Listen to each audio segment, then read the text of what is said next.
नमस्कार दोस्तों, स्वागत है आप सभी का निमी टेक्निकल क्लासेस में। और आज हम आपके लिए एक बहुत ही बेहतर और शानदार क्लास लेकर आए हैं। ये क्लास एमपी पीजीसीएल का है। अभी हाल ही में एमपी पीजीसीएल ने अपना पेपर करवाया है ना, सीबीटी एग्ज़ाम हुआ है, उसका आंसर की उन्होंने दिया और आंसर की को ले करके हम आप सभी के बीच उपस्थित हो चुके हैं। ये आंसर की का टोटल पीडीएफ है। इस पीडीएफ पे देखते हैं कितने क्वेश्चन है और सभी क्वेश्चनों को एक एक करके अपने अंदाज में सॉल्व करने वाले हैं, है ना। फुल डिटेल के साथ हम सॉल्व करेंगे। तो देखिए, पेपर कब हुआ था ना, 1 जून 2024 को पेपर हुआ, सेकेंड शिफ्ट में 12:30 से 2:30 बजे तक, है ना। तो सबसे पहले मैं अपने उस विद्यार्थी को, अपने उस या दोस्त कह लो या भाई कह लो, है ना, जो हमारे पंकज भाई हैं, इनको सबसे पहले मैं बहुत बहुत धन्यवाद कहना चाहूँगा कि उन्होंने ये पीडीएफ हमें दिया हमारे व्हाट्सएप ग्रुप पर, है ना। आप भी व्हाट्सएप ग्रुप में जुड़िएगा, लिंक डिस्क्रिप्शन बॉक्स में दिया गया है, वहीं से हमें ये पीडीएफ मिला है। अब इस पीडीएफ को हम अपने तरीके से अपने भाषा में सॉल्व करने वाले हैं, ठीक है। तो चैनल को सब्सक्राइब नहीं किया है तो ज़रूर करिएगा। और अगर ये हमारा जो एनालाइज हम करने वाले हैं, है ना, ये तरीका अच्छा लगे तो सेशन को एक लाइक कीजिएगा और इस वीडियो को दूसरे विद्यार्थियों तक आपको शेयर जरूर करना है ना। चलिए दोस्तों, एक छोटी सी मुस्कान के साथ हम अपने इस सेशन को आगे बढ़ाते हैं और पूरे क्लास को देखिएगा, ठीक है ना। अगर एक बार में हम क्वेश्चनों को सॉल्व नहीं कर पाए तो फिर हम सेकेंड पार्ट में सॉल्व कराएंगे, ठीक है। चलिए शुरुआत करते हैं।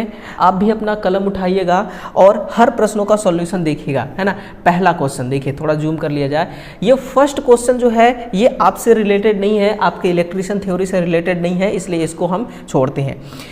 सेकेंड क्वेश्चन से शुरू करते हैं। देखिए क्या बोला जा रहा है कि किसी परिपथ में 24 वोल्ट की वोल्टता है, ठीक है ना, और 6 एम्पियर की धारा प्रवाहित हो रही है, उसका प्रतिरोध कितना होगा। सबसे पहले हम क्या करते हैं, एक सर्किट तैयार करते हैं ना। ये प्रतिरोध है आपका और ये एक बैटरी से इसको हम कनेक्ट कर देते हैं, है ना। ये है बैटरी के प्लस माइनस। यहाँ पर आर आपको डिफाइन करना है मेरे भाई, है ना। करंट कितना चल रहा है वो बता रखा है 6 एम्पियर, ठीक है, और वोल्टेज कितना है 24 वोल्ट। बहुत ही आसान होता है, इसके लिए सूत्र R बराबर V/I, है ना। वोल्टेज है 24, करंट चल रही है 6 एम्पियर, कितना आ जाएगी 4 ओम। ये क्या है आपके लिए 4 ओम करेक्ट आंसर है। और इस ऊर्जा विभाग ने भी 4 ओम ही करेक्ट आंसर माना है, तो सही आंसर है। अगर आपने इसको टिक किया है तो आपका बिल्कुल करेक्ट जवाब है, ठीक है। देखिएगा अगला क्वेश्चन है, बहुत ही अच्छे लेवल का यहाँ पर क्वेश्चन पूछा गया था। सुरक्षा निरीक्षण करने का प्राथमिक उद्देश्य क्या होता है, यानी कि सेफ्टी के बारे में अगर हम निरीक्षण कर रहे हैं तो हम किन चीज़ों पर ध्यान देंगे, है ना। कार्यस्थल प्रतिस्पर्धा को बढ़ावा देना, इससे हमें कोई मतलब नहीं है। कर्मचारी लाभ को कम करना, अरे भैया लाभ और हानि, यहाँ प्रॉफिट लॉस से कोई मतलब नहीं है, यहाँ सेफ्टी की बात हो रही है ना। तो ऑप्शन नंबर सी है कि संभावित खतरों की पहचान करना, यानी कि किन किन खतरों की संभावना हो सकती है ना। हमारा प्राथमिक उद्देश्य, फर्स्ट टारगेट हमारा यही होना चाहिए। देखिए अगर कोई मान लीजिए कि बाहर से कोई टीम किसी प्लांट में आती है सेफ्टी को चेकिंग करने के लिए, उसका निरीक्षण करने के लिए, तो ये थोड़ी देखता है कि कर्मचारी को लाभ हो रहा है या हानि हो रही है। वो क्या देखता है कि खतरों से रिलेटेड, है ना, खतरों से रिलेटेड वो क्या करता है, वो निरीक्षण करता है। तो ऑप्शन सी जो है संभावित खतरों की पहचान करना, यही आपका सही आंसर होगा। उम्मीद है कि आप लोगों ने भी यही आंसर किया होगा, ठीक है ना। अब देखिए कुछ ऐसे भी विद्यार्थी होंगे, है ना, जो एमपीपीजीसी से निराश हो चुके होंगे, है ना, निराश हो गए होंगे क्योंकि उनका एग्जाम सही नहीं गया होगा। कुछ ऐसे भी विद्यार्थी होंगे जिनका तीर बिल्कुल सही निशाने पर लगा है। कमेंट सेक्शन में आप जरूर बताइएगा आप कितना स्कोर करके आए हुए हैं, ठीक है। देखिए हाइड्रो इलेक्ट्रिक पावर प्लांट से रिलेटेड है कि निम्नलिखित में से प्रशिक्षण केंद्र में 250 मेगावाट का हाइड्रो सिम्युलेटर मौजूद है, किस प्लांट में। सबसे पहली बात तो सिम्युलेटर समझ में ही नहीं आया होगा कि ये है क्या चीज़, सिम्युलेटर, है ना। तो देखिए एक हिमाचल प्रदेश में, कहाँ पर, हिमाचल प्रदेश में एक सतलज नदी है ना। हिमाचल प्रदेश में क्या है, यहाँ पर एक देखिए सतलज नदी है। इस सतलज नदी पर एक नांगल भाखड़ नाम का यहाँ पर एक डैम तैयार किया गया है। ये बोला जा रहा है नांगल भाखड़ नाम से एक डैम तैयार किया गया है ना। उस डैम में पाइप और वाल्व लाइन का एक घटक है जिसको हम कहते हैं सिम्युलेटर, ठीक है ना। और अभी अगर हाल में देखा जाए 2023 का डेटा के अनुसार मैं बताऊं तो ये 1325 मेगावाट पावर जनरेट कर रही है। कितना? 1325 मेगावाट पावर जनरेट कर रही है। हाइड्रो इलेक्ट्रिक प्लांट जो होता है, जल विद्युत प्रशिक्षण केंद्र, राष्ट्रीय विद्युत प्रशिक्षण संस्थान नांगल भाखड़ में जो है ये 250 मेगावाट। ये पुराना सिलेबस के अकॉर्डिंग क्वेश्चन पूछा गया था। अगर अभी प्रेजेंट टाइम का पूछता तो 1325 मेगावाट पावर जनरेट कर रही है, ठीक है ना। चलिए, हर क्वेश्चन से आपको संतुष्टि मिलेगी, बस आप देखते जाइएगा। परमाणु के रासायनिक गुणों का निर्धारण कौन करता है? परमाणु के रासायनिक गुणों का निर्धारण कौन करता है? ये प्रोटॉन और इलेक्ट्रॉन करती है। कौन? प्रोटॉन और इलेक्ट्रॉन। प्रोटॉन का खोज किसने किया? जे थॉमसन ने। किसने? जे थॉमसन ने किया। और सॉरी, इलेक्ट्रॉन की। और प्रोटॉन का किसने किया? गोल्डस्टीन। किसने किया? गोल्डस्टीन ने खोज किया। लेकिन यहाँ पर जो रदरफोर्ड है ना, ये कौन है? खोजकर्ता गोल्डस्टीन है, खोजकर्ता रदरफोर्ड नहीं है, ध्यान रखिएगा, है ना। प्रोटॉन और न्यूट्रॉन।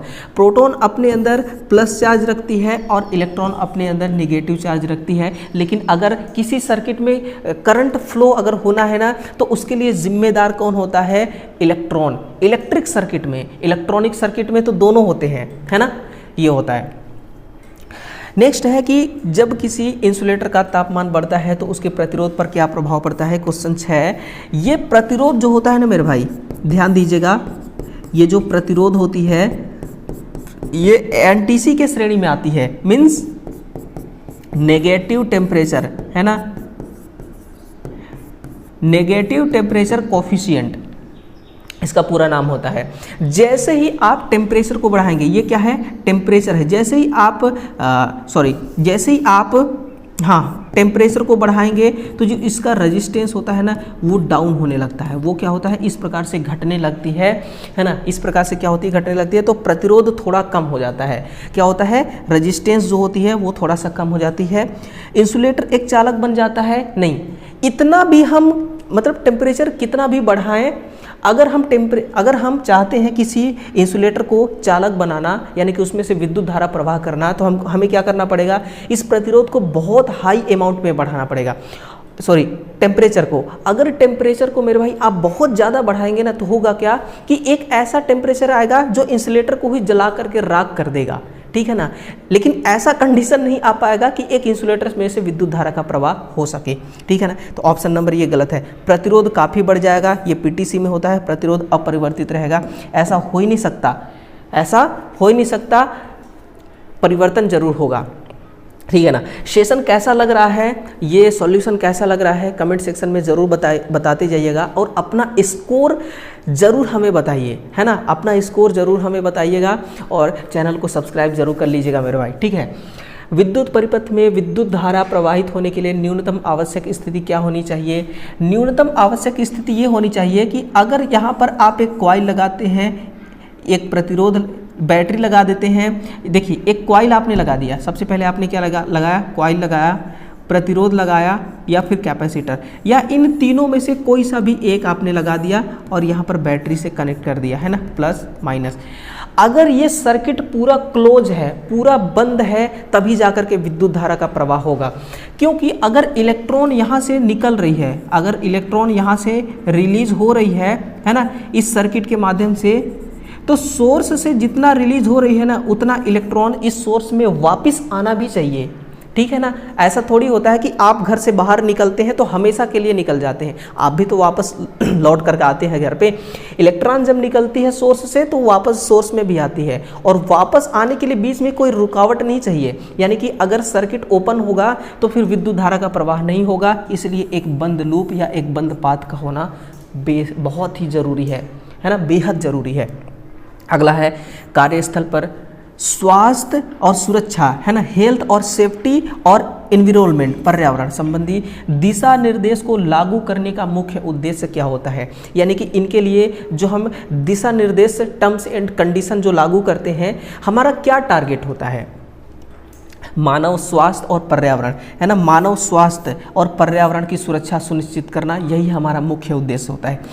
आप इसमें देखेंगे कि जो आपका सेफ्टी एंड हेल्थ वाला जो आपका यूनिट है ना इलेक्ट्रिशियन थ्योरी का, वहाँ से बहुत सारे क्वेश्चन आपको देखने को मिल रहे हैं, है ना।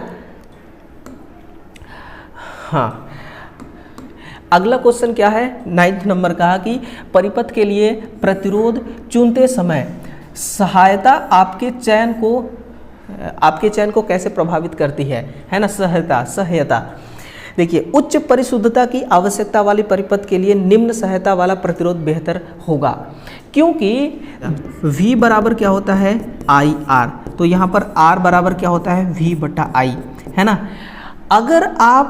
अगर आपको करंट बढ़ाना है तो रेजिस्टेंस को कम से कम रखना पड़ेगा। अगर आप चाहते हैं कि करंट सही तरीके से किसी सर्किट में फ्लो हो तो उसके लिए आपको क्या करना पड़ेगा, रेजिस्टेंस को डाउन करना पड़ेगा। वही बात बोला जा रहा है कि निम्न सहायता वाला प्रतिरोध बेहतर होगा, तभी सर्किट में ये जो करंट है मेरे भाई, ये आसानी से फ्लो हो सकेगी। क्या हो सकेगी, आसानी से। अगर मान लीजिए कि आप एक ऐसे सड़क से गुजर रहे हैं, है ना, जिसमें ब्रेकर बहुत ज़्यादा है, और आपके पास दो ऑप्शन है, एक में ब्रेकर बहुत ज़्यादा है एक सड़क में और दूसरे में कम है, आप किस में जाना पसंद करेंगे।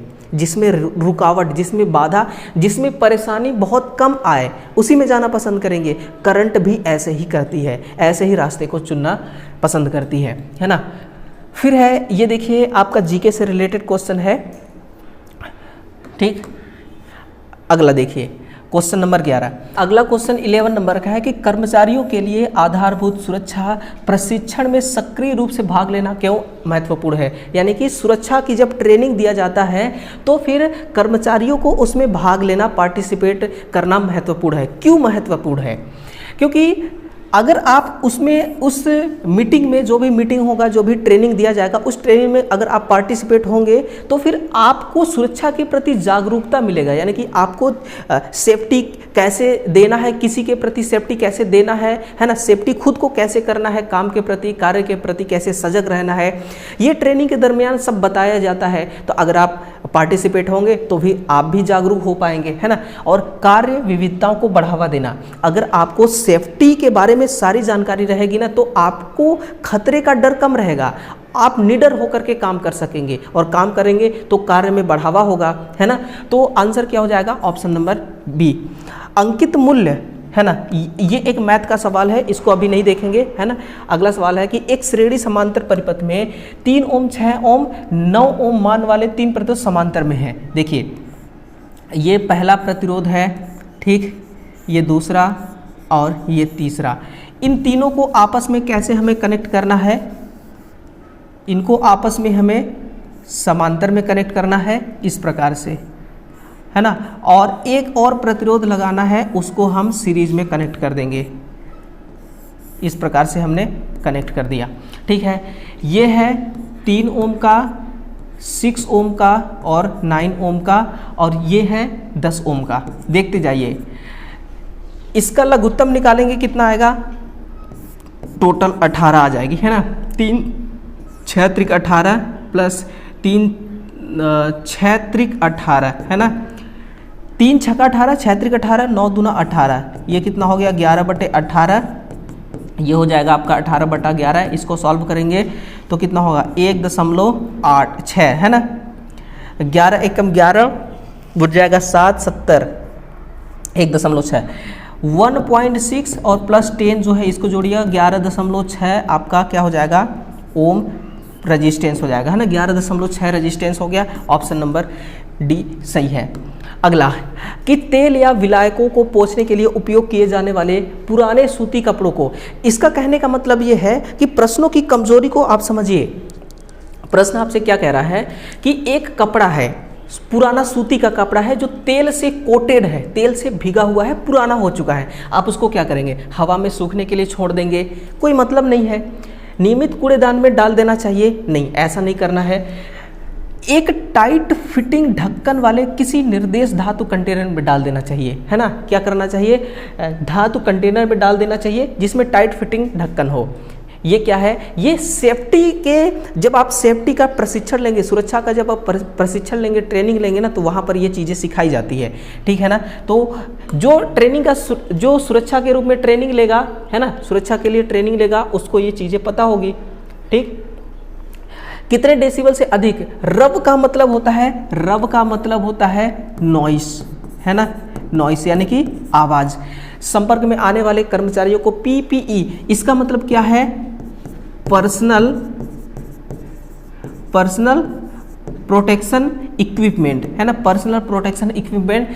श्रवण सुरक्षा का उपयोग करना आवश्यक है, यानी कि कितने डेसिबल से अधिक का अगर आवाज़ है तो PPE मानकों के अनुसार कान में जो लगाते हैं ना ईयरफोन टाइप के, है ना, क्या बोलते हैं उसको, ईयरफोन लगाना चाहिए। वो म्यूजिक वाली ईयरफोन नहीं, ताकि बाहर की आवाज़ हमारे कानों के अंदर ना आए, वो वाली ईयरफोन, है ना। तो ये कितना 85 डेसिबल से अधिक अगर आवाज़ हो तो फिर हमें ये काम करना चाहिए। समांतर परिपथ से अधिक प्रतिरोध शामिल किए जाने पर उसमें उसके तुल्य प्रतिरोध पर क्या प्रभाव पड़ता है। देखिए यह घटता है, कैसे घटता है, आपने देखा होगा कि जब जो डिस्ट्रीब्यूशन स्टेशन होते हैं, है ना, तो वहाँ पर अर्थिंग एक से ज़्यादा होते हैं। अब सभी अर्थिंगों को हम समांतर क्रम में जोड़ते हैं। अर्थिंग का हमारा क्या मोटिव रहता है कि रेजिस्टेंस को कम से कम करना, तो हम कोयला डालते हैं, नमक डालते हैं, पानी डालते हैं, है ना, रेजिस्टेंस कम कर लेते हैं। अगर उससे भी ज़्यादा कम करना है और आपके सामने अर्थिंग जो है एक से अधिक है, तो सभी अर्थिंगों को आप समांतर क्रम में जोड़ देते हैं, तो उससे भी कुछ प्रतिरोध कम हो जाता है ना। इसीलिए हम प्रतिरोध को समांतर क्रम में जोड़ते हैं टोटल प्रतिरोध कम करने के लिए, और सीरीज में जोड़ते हैं तो ये क्या होता है, ये बढ़ जाता है ना, सीरीज में बढ़ता है। परमाणु के बोर मॉडल का क्या महत्व है, ये एक एटम से रिलेटेड, परमाणु वाले यूनिट से क्वेश्चन आया है और मैं इसको बहुत इत्मीनान के साथ समझाने वाला हूँ। सुनिए, परमाणु के बोर मॉडल का क्या महत्व होता है, यह इलेक्ट्रॉन को नाभिक के परितः निश्चित कक्षाओं में विद्यमान बताता है। एटम के बारे में बोहर से पहले, किसके बारे में, एटम के बारे में बोहर से पहले किसने रिसर्च किया था, रदरफोर्ड ने। किसने किया था, रदरफोर्ड ने किया था। इन्होंने किसके बारे में खोज किया, नाभिक के बारे में। किसके बारे में, नाभिक भी एक पार्ट है एटम का। फिर एक रिसर्च करने वाले रिसर्च दाता आए जिसको हम कहते हैं बोहर, जिसको हमने क्या कर दिया, बोहर। इन्होंने एटम के बारे में रिसर्च किया, लेकिन एटम में इन्होंने किसके बारे में बताया, इलेक्ट्रॉन और प्रोटॉन के बारे में। किसके बारे में, इलेक्ट्रॉन प्लस प्रोटॉन के बारे में इन्होंने एटम के बारे में, एटम के अंदर रिसर्च किया। बोहर के बाद कौन आया, डी ब्रोगली, है ना, मैं यहाँ पर लिख देता हूँ, डी ब्रोगली आए। इन्होंने क्या किया, इन्होंने भी इसी एटम के बारे में रिसर्च किया। डी ब्रोगली के बाद कौन आया, हाइजेनबर्ग, है ना, हाइजेनबर्ग। ये सब क्या है, वैज्ञानिक हैं। हाइजेनबर्ग, इन्होंने भी एटम के बारे में रिसर्च किया। इसके बाद आए श्रोडिंगर। कौन सा आया वैज्ञानिक, श्रोडिंगर। तो सबसे पहले रदरफोर्ड एटम के बारे में खोज किए, फिर उसके बाद बोहर एटम के बारे में रिसर्च किया, खोज नहीं रिसर्च, डी ब्रोगली किए, फिर हाइजेनबर्ग, फिर श्रोडिंगर। इनका एक सीरीज चल रहा था, है ना। तो ये सब आपके सिलेबस में इतना डीप जाने की जरूरत नहीं है, ठीक है ना। क्वेश्चन पूछा गया था, तो बोहर ने ये बताया कि नाभिक के चारों तरफ, नाभिक के बारे में तो रदरफोर्ड भाई साहब ने बता दिया, अब नाभिक के चारों तरफ इलेक्ट्रॉन और प्रोटॉन जो होते हैं ना, वो घूमते हैं, चक्कर लगाते हैं। कौन बताया, बोहर ने बताया, है ना। तो आंसर क्या होगा, ऑप्शन नंबर ए इसका सही हो जाएगा, ठीक है। अगर मजा आए दोस्तों तो सेशन को ना बिल्कुल दबा करके लाइक दीजिएगा। जो भी विद्यार्थी देखता है लाइक जरूर करना, है ना, और शेयर करना। कार्यस्थल दुर्घटना को रोकने में सबसे महत्वपूर्ण कारक क्या होता है, संकटों की पहचान करना। अगर आपको ना दुर्घटना अगर आप देखिए, आपके साथ दुर्घटना कभी नहीं हो सकती अगर आप मुसीबतों को पहचानना जानते हैं, है ना, मुसीबतों को पहचानना जानते हैं। जैसे कि मान लीजिए हम अपनी भाषा में बात करें, हम सड़क पर चल रहे हैं बाइक से, सामने से कोई बहुत बड़ी हैवी कोई ट्रक आ रही है, ठीक, बहुत स्पीड से आ रही है, हमें पता है कि वो स्पीड से आ रही है, हम भी उसी स्पीड से जाएंगे तो एक्सीडेंट हो सकता है, कुछ भी हो सकता है। हम क्या करेंगे कि हम थोड़ा सा साइड होंगे या फिर रुक लेंगे, रोड के किनारे, सड़क के किनारे रुक लेंगे, है ना। हमें पता है कि संकट सामने से आ रही है, संकट सामने से आ रही है, तो हमें अपने आप को बचाना है, सेफ रखना है ना। तो संकटों की पहचान करना और कंट्रोल करना, ये हम तो जान रहे हैं कि मतलब कि सामने से संकट आ रही है, लेकिन हम कंट्रोल नहीं कर रहे हैं, है ना, सिर्फ मन ही मन में सोच रहे हैं। तो सिर्फ सोचने से काम नहीं चलेगा, है ना। तो रोकने के लिए, दुर्घटनाओं को रोकने के लिए सबसे महत्वपूर्ण कारक ये है, ठीक है। फिर है, कारखानों में कार्य शुरू करने से पहले सुरक्षा विनिर्देशन देने का क्या उद्देश्य है? यह सुनिश्चित करना कि कर्मचारी संभावित संकटों और सुरक्षा प्रक्रियाओं से अवगत है। यानी कि आपने अपने घर में मान लीजिए कि हाउस कीपिंग के लिए 4 बंदे बुलाया, है ना।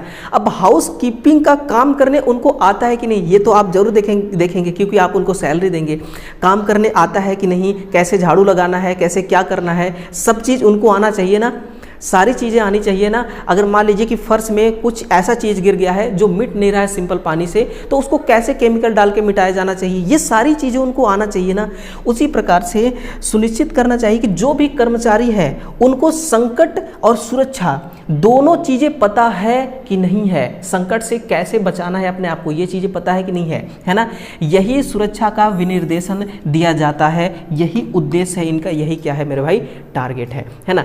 मुझे तो ऐसा लगता है जिस भी विद्यार्थी ने थोड़ा सा भी पढ़ा होगा ना MPPGCL का एग्ज़ाम दोस्तों, उसको क्रैक करने से ना कोई नहीं रोक सकता, ठीक है। चुंबकीय परिपथ में MMF की प्राथमिक भूमिका क्या होती है? तो इसकी होती है चुंबकीय प्रेरण के लिए। चुंबकीय प्रेरण का मतलब क्या होता है कि जैसे कि जो चुंबकीय क्षेत्र होती हैं वो हवा में कैसे ट्रैवल करती हैं। प्रेरण का मतलब ये होता है कि बिना संपर्क किए एक जगह से दूसरे जगह ट्रांसफर हो जाना, ठीक है ना, वो होता है प्रेरण। तो चुंबकीय प्रेरण के लिए आवश्यक चुंबकन बल प्रदान करना, है ना, चुंबकन बल। जैसे कि एक सर्किट है, जैसे कि देखिए ये एक तार है, ये क्या है, ये एक तार है, इसमें विद्युत धारा का प्रवाह I जो है ये फ्लो हो रहा है। I अपने आप तो फ्लो होगा नहीं, इसके हाथ पैर तो है नहीं, इसको पीछे से क्या करना पड़ता है, इलेक्ट्रिकल फोर्स लगाना पड़ता है, जिसको हम कहते हैं EMF। उसी प्रकार से जब चुंबकीय क्षेत्र किसी चुंबकीय सर्किट में चलता है तो उसको भी पीछे से फोर्स लगाना पड़ता है, जिसको अपन क्या कहते हैं, MMF, magneto motive force. Ampere turn इसका क्या होता है, यूनिट होती है, ठीक है, ठीक है मेरे भाई। चलिए, मज़ा आ रहा होगा, है ना, उम्मीद है कि मज़ा आ रहा होगा, अच्छा लग रहा होगा ये सेशन आपको। विद्युत अपघटन का मूल सिद्धांत क्या होता है? इसका मूल सिद्धांत होता है रासायनिक अभिक्रियाएं विद्युत धारा के पारित होने से शुरू होती हैं, है ना। और विद्युत अपघटन किसने दिया था ये नियम? फैराडे ने। 2 नियम दिया था, पहला और दूसरा, ठीक है ना। कमेंट सेक्शन में बताइएगा पहला नियम क्या है और दूसरा नियम क्या है। ये दीनदयाल से रिलेटेड क्वेश्चन है, अभी इसको छोड़ते हैं। बैटरी को स्टोर करते समय लघु परिपथ यानी शॉर्ट सर्किट से रोकने के लिए कौन सी सावधानी बरतनी चाहिए? ध्यान दीजिएगा मेरे भाई, बैटरी को शुष्क वातावरण में स्टोर करना चाहिए, शॉर्ट सर्किट का कंडीशन ही नहीं आएगा। लेकिन अगर बैटरी बन चुकी है और बैटरी पूरी तरह से चार्ज भी हो रही है, अगर हम चाहते हैं कि इस केस में कभी शॉर्ट सर्किट ना हो इसकी प्लेटें, तो उसके लिए हम सेपरेटर लगाते हैं, है ना। और सेपरेटर बनी होती है लकड़ियों की। किसकी बनी होती है? लकड़ियों की बनी होती है ना। तो ये इसका आंसर सही है। विद्युत चुंबक को बनाने के पीछे का क्या सिद्धांत है? धारावाही चालक द्वारा चुंबकीय क्षेत्र का निर्माण करना, यानी कि एक कोई इस प्रकार से आपके पास चुंबकीय मटेरियल है, इसमें आपको क्या करना है, इसमें आपको देखिए इस प्रकार से लपेटना है कॉइल, है ना। ऐसे अगर आप कॉइल लपेटेंगे और कॉइल लपेट करके इसमें विद्युत धारा की सप्लाई अगर दे देंगे ऐसे, है ना, प्लस माइनस विद्युत धारा की सप्लाई देंगे, तो इसमें एक क्या होगा, आपको एक देखने को मिलेगा चुंबकीय क्षेत्र। इस प्रकार से आपको चुंबकीय क्षेत्र देखने को मिलेगा, ठीक है ना। ये जो चुंबकीय क्षेत्र है ये ट्रैवल करेगी हवा में और इसमें पोल जनरेट होगा। पोल किस साइड में कौन सा पोल जनरेट हो रहा है? इधर P हो रहा है या फिर N हो रही है, इधर N हो रही है या फिर P जनरेट हो रही है, कैसे पता चलेगा? इसके लिए हम हेलिक्स का नियम प्रयोग करते हैं। किसका नियम? हेलिक्स नियम या फिर एंड रूल का नियम। एंड नियम, है ना, दो नियम होते हैं हमारे पास, हेलिक्स का नियम, एंड नियम। अगर ये पूछा होता तो आप इसको चिपका देते। छेनी का उपयोग करने के लिए अनुशंसित तरीका क्या होता है, बताइएगा। क्या एक अनुशंसित तरीका होता है? बेहतर लचीलेपन के लिए छेनी को ढीला पकड़ना चाहिए, है ना। छेनी को क्या करना चाहिए? थोड़ा लूज पकड़ना चाहिए ताकि आसानी से हम इससे काम कर सकें। फ्लेमी के बाएं हाथ का नियम जो होता है ये मोटर में लगता है। किस में लगता है? मोटर में लगता है। इसको हम लेफ्ट हैंड रूल कहते हैं। और ये जो होता है इसका काम क्या होता है कि चुंबकीय क्षेत्र से गुजरने वाले चालक में प्रेरित विद्युत वाहक बल की दिशा जो उत्पन्न हो रहा है ईएमएफ, जिसको हम क्या कहते हैं? ईजी। ये ईजी जो जनरेट हो रही है, जनरेटेड ईएमएफ का डायरेक्शन क्या है ना, इसको हम पता करते हैं, है ना। और ये मोटर में काम आती है। इसमें जो जनरेट होता है ईजी वो होता है BLI साइन थीटा। क्या होती है? BLI साइन थीटा, ठीक है ना। चलिए अगला है कि ईंधन सेल वाहन में उत्प्रेरकी परिवर्तित का प्राथमिक कार्य क्या होता है? इसका काम होता है कि हानिकारक हार्मफुल जो प्रदूषक होते हैं उसके उत्सर्जन को रोकना, ये ईंधन सेल होता है ना। और ध्यान दीजिएगा ईंधन सेल जो होती है इसकी आई थिंक मुझे अभी कंफर्म नहीं हो पा रहा है, लेकिन 4.20 वोल्ट इसमें क्या होता है? वोल्टेज जनरेट होती है ना। और ये गाड़ियों में यूज किया जाता है। सेलों को श्रेणी क्रम में जोड़ने का प्राथमिक लाभ क्या होता है? वोल्टता में वृद्धि, अगर समांतर में जोड़ते तो करंट में वृद्धि, ठीक है ना। ठीक है, ये है। परिनालिका के अंदर चुंबकीय क्षेत्र की दिशा क्या होती है? परिनालिका कैसी होती है ना। कोई एक परिनालिका है, उसके अंदर चुंबकीय क्षेत्र की दिशा परिनालिका के अक्ष के अनुदिश होती है ना। अंदर कैसी होती है? अंदर उत्तरी ध्रुव से दक्षिणी ध्रुव और बाहर दक्षिणी ध्रुव से उत्तरी ध्रुव, उसके जस्ट उल्टा। तो परिनालिका के अंदर चुंबकीय क्षेत्र की दिशा कैसी होती है? परिनालिका के अक्ष के अनुदिश होती है। विद्युत अपघटन में एनोड को अक्सर इलेक्ट्रॉन दाता क्यों कहा जाता है? बताइए। इससे आसान सवाल और क्या हो सकता है?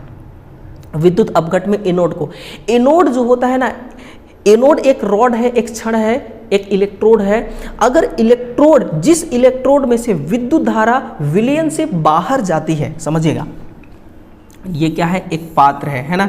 ये एक पात्र है। यहाँ पर हमने प्लस और माइनस दो हमने रॉड ले लिया है ना, प्लस और माइनस दो रॉड ले लिया और बैटरी से इस प्रकार से कनेक्ट कर दिया, ठीक है ना।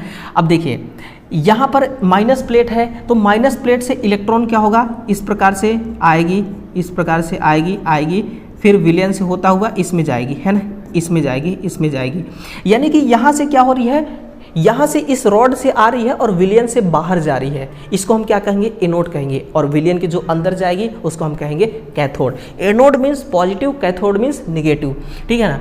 तो एनोड ऑक्सीकरण के दौरान इलेक्ट्रॉन खो देता है, जिससे यह परिपथ के लिए इलेक्ट्रॉनों का सोर्स बन जाता है ना। सर्किट के लिए इलेक्ट्रॉन का सोर्स भी बन जाता है, ये बात है।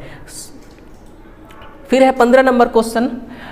एसी परिपथ में वास्तविक शक्ति, वोल्टता और धारा के बीच क्या संबंध होता है? तो सिंगल फेज है, अगर एक फेज है तो पावर बराबर V गुणे I, अगर 3 फेज है तो पावर बराबर VI cos phi, √3 VI cos phi, है ना। ऐसे कर लीजिएगा, √3 VI cos फाई, ये होता है पावर के लिए सूत्र, ठीक है ना। नेक्स्ट, हस्तचलित औजारों से काम करते समय साफ सफाई और सटीकता बनाए रखना क्यों महत्वपूर्ण है? मैं आपको एक बात बताऊं, हम जो हैंड टूल वाला जो यूनिट है हमारी इलेक्ट्रिशियन थ्योरी की, और सेफ्टी एंड हेल्थ वाली यूनिट है ना, हम इसको इग्नोर करते हैं। यकीन मानिए हम इसको बहुत इग्नोर करते हैं, आप भी बहुत इग्नोर करते हैं, आप इसको कुछ नहीं समझते हैं। हम ज़्यादातर ट्रांसमिशन लाइन, ज़्यादातर मोटर के पीछे भागते रहते हैं। और आपके सामने ये पेपर खड़ी है, आप देख लीजिए कितने क्वेश्चन मोटर के आए हुए हैं, कितने क्वेश्चन ट्रांसमिशन लाइन के आए हुए हैं, है ना। हकीकत दोस्तों ये है।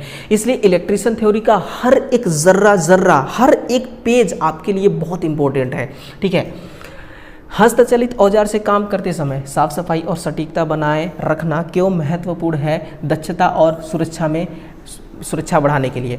निम्नलिखित में से किस प्रकार का सेल हाइड्रोजन और ऑक्सीजन के बीच अभिक्रिया से बिजली उत्पन्न करता है? ये मेरे भाई ईंधन सेल होता है। और ईंधन सेल का विद्युत वाहक बल, मुझे ध्यान आ गया, 0.5 से लेकर के 1 वोल्ट होता है ना, लेकिन इसकी लाइफ टाइम बहुत होती है। इसकी जो लाइफ टाइम होती है ना वो बहुत ज़्यादा होती है, मैक्सिमम से मैक्सिमम 8 से 10 साल, है ना, लगभग कितना होता है, 8 से 10 साल होता है। लेड एसिड सेल जो होता है विदाउट लोड का 2.2 वोल्ट और लोड के साथ 2.0 वोल्ट, यानी कि इतना। और यूज कहाँ पर किया जाता है? ऑटोमोबाइल में। शुष्क सेल से वोल्टेज 1.5 वोल्ट होता है और सौर सेल से 0.51 वोल्ट होता है ना। ये सारा चीज़ नोट करिएगा, आपके आगामी आने वाला परीक्षा में काम आएगा, ठीक है ना।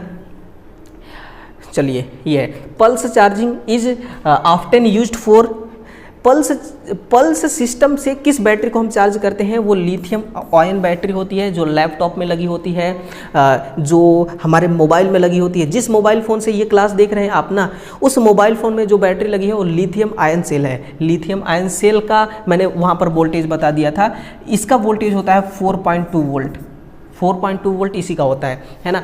निकिल कैडमियम सेल जो होती है निकिल कैडमियम सेल जो होती है दोस्तों, इसका यूज यूपीएस सिस्टम में करते हैं। कहाँ पर करते हैं? यूपीएस सिस्टम में करते हैं। एल्कलाइन बैटरी, अच्छा हम एल्कलाइन बैटरी पहचानते कैसे हैं? क्षारीय बैटरी, क्षारीय सेल को पहचानने का एक तरीका है, बैटरी में लिखा होता है ALK, या फिर जस्ता और MnA2 मैग्नीज ऑक्साइड के साथ रासायनिक अभिक्रिया करके जो बिजली बनाती है ना, उसी को हम कहते हैं एल्कलाइन सेल, है ना। और उसमें लिखा होता है ALK, ये एक पहचानने का वो है, सिंबल है, समझिए, है ना। और लेड एसिड बैटरी का मैंने बता ही दिया, ठीक है। आपको एक पतली सीट मेटल प्लेट पर एक वक्रित रेखा काटनी है, निम्नलिखित में से कौन सा उपकरण आपके लिए सबसे उपयुक्त होगा? तो ऑप्शन नंबर 2 बिल्कुल सही है कि जटिल कट के लिए बारीक दांत वाले ब्लेड वाला एक कॉपिंग सो, कॉपिंग सो हिंदी में लिखा हुआ है, इंग्लिश की तरफ जाएंगे तो कटिंग सो होगा, है ना। तो कटिंग सो का हम प्रयोग करते हैं। 100 का मतलब होता है आरी, ठीक है मेरे भाई। चलिए, तो इतना ही आज के सेशन में हम लोग सॉल्व करेंगे। क्वेश्चन तो अभी देखिए बहुत सारा है, ये देखिए बहुत सारा क्वेश्चन है, लेकिन हम अब पार्ट नंबर 2 में आपको क्वेश्चन का सॉल्यूशन देंगे। अब ये सॉल्यूशन लगा कैसा आपको ना, ये कमेंट सेक्शन में ज़रूर बताना है, ठीक है ना। और चैनल को सब्सक्राइब नहीं किया है तो करिएगा। अपना जो राय है दोस्तों ज़रूर बताइएगा अपना कमेंट सेक्शन में, जो आपने कितने क्वेश्चन अटेंड किए, कितना क्वेश्चन आपका सही रहा, है ना, बताइएगा, ताकि हमें भी पता चले कि स्टूडेंट कितना मैक्सिमम से मैक्सिमम स्कोर करके आए हुए हैं, ठीक है ना। तो कल हम फिर से आपको इसका एनालाइज देने वाले हैं पार्ट नंबर B, यानी कि पार्ट नंबर 2 में जो क्वेश्चन बच गया है उसका हम सॉल्यूशन देंगे। तो चैनल को सब्सक्राइब करके रखिएगा, नोटिफिकेशन आप तक ज़रूर जाएगा, है ना।